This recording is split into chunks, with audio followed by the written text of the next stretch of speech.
Le Rassemblement pour la patrie et la modernité, le parti politique d'Alexandre Barre-Chambry, s'est bel et bien lancé à la conquête des sièges de l'hémicycle du Palais Luomba.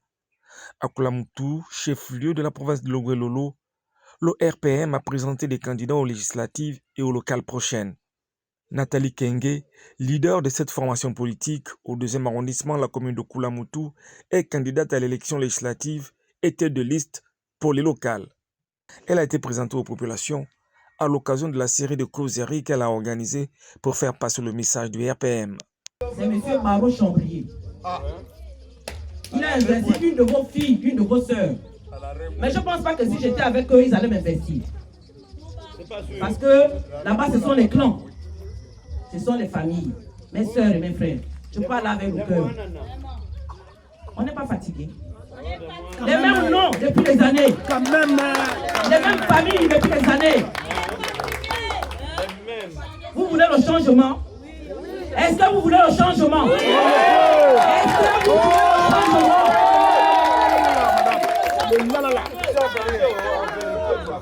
Et si nous on veut le changement, nous-mêmes nous devons d'abord commencer à changer.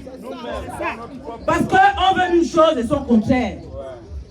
On veut le changement quand les gens ne sont pas là. Quand ils ne viennent pas la nuit vient vous donner 500, 1000 francs, 5000. Mais quand on arrive dans le bureau de vote, ce sont les mêmes gens qui viennent vous donner 10 000 là. Vous allez encore voter pour eux. On va avoir quel changement avec ce comportement?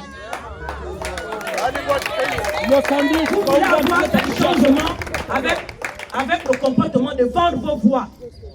Vous vendez votre dignité. Voter utile. Qu'est-ce que ça veut dire? Ça veut dire que pensez à vous-même. Koulamoutou est dans une précarité extrême. Il n'y a aucune entreprise dans Koulamoutou qui peut embaucher plus de 200 personnes. Depuis des années, nous vivons cette situation. Koulamoutou n'appartient pas à une classe de personnes. Nous avons tous fait l'école. Nous sommes tous allés dans les universités. Les nominations, il n'y a que les mêmes noms. Les mêmes figures. Si le 30 août, le président Oligui ne nous avait pas libérés, certains d'entre nous là devaient être appelés des réfugiés. On ne devait plus être dans notre Gabon là. Mais aujourd'hui, tout le monde dit, on bénéficie du coût de la libération. Tout le monde dit, on bénéficie du coût de la libération. Mais, même ceux qui ont fait du mal, même ceux qui nous ont assujettis, même ceux qui nous ont piétinés, même ceux qui ont voté la dépénalisation de l'homosexualité, même ceux-là qui ont voté pour nos bulletins uniques, aujourd'hui, ils disent que eux aussi, ils bénéficient du coût de la libération. Mais qui est finalement libre? Acclamation. Donc, chères mères, chères sœurs, chères petites sœurs, chers frères, chers aînés, prenez conscience que Oligui est venu nous libérer. Amen. Et s'il nous a libérés, nous aussi on retourne. Ne prêtons pas attention à ceux qui sont en train de vous dire que si vous ne votez pas l'UDB, Oligui va faire dissoudre l'Assemblée. C'est faux. Il est déjà président. Oligui est chef du gouvernement. Il est déjà président de la République. Il ne dépend pas de l'Assemblée. Si l'Assemblée ne travaille pas, il fait dissoudre l'Assemblée. Est-ce que vous comprenez ça? Donc, le 12 avril, nous tous nous avons voté le président Oligui. Donc, ceux qui disent que si vous ne votez pas la liste de l'UDB, il n'y aura pas de projet pour vous ici, c'est faux. Mamala. Cette dame aux grandes ambitions prône pour la rupture avec les anciennes pratiques et les hommes politiques du passé.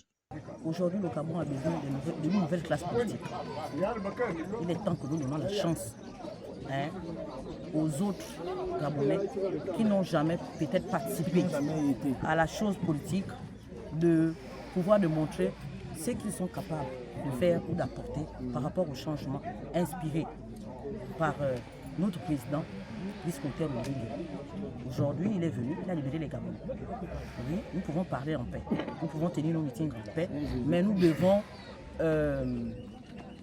emboîter le pas en envoyant à l'Assemblée nationale et dans nos localités des nouvelles figures, des nouveaux visages, pour qu'aujourd'hui le Gabon rentre vraiment sur la scène mondiale avec une autre image. Vous voyez que nous faisons l'objet de l'invective sur les réseaux sociaux. On se moque des Gabonais, on se moque de l'état de notre pays. Mais nous avons foi qu'aujourd'hui Dieu a écouté la prière et le cri des enfants gabonais.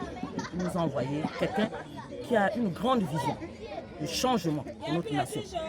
Mais pour mettre en musique ce changement, il a besoin des femmes et des hommes capables de mettre en musique le changement qu'il veut apporter pour notre nation. C'est donc avec une dynamique à la hauteur des attentes des hautes instances du parti que les candidats RPM battent le bitume pour convaincre les populations à soutenir leur cause.